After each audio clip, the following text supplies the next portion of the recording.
भारतीय सैन्य दलाचं आणि भारताचे प्रधानमंत्री माननीय नरेंद्र मोदीजी यांचं सर्व मिळून मनपूर्वक अभिनंदन करूया। अतिशय प्रिसिशन पद्धतीनं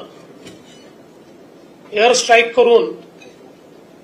दहशतवाद्यांचे 9 अड्डे पूर्णपणे ध्वस्त करण्यात आलेले आहेत आणि यावेळी ते ध्वस्त करतानाचं संपूर्ण शूटिंग अवेलेबल असल्यामुळे कोणाला पुरावा मागण्याकरता स्कोप देखील राहिलेला नाही आणि मला असं वाटतं की सर्व भारतीयांकरता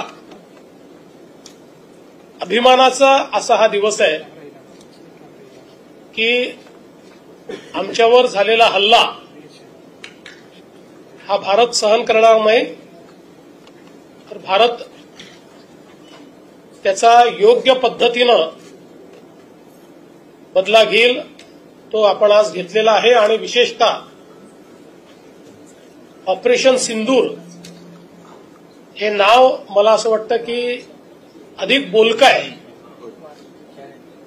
म्हणून पुन्हा एकदा आपण सगळे मिळून भारतीय सैन्य दलाचं आणि भारताच्या प्रधानमंत्र्यांचं या ठिकाणी अभिनंदन करतो।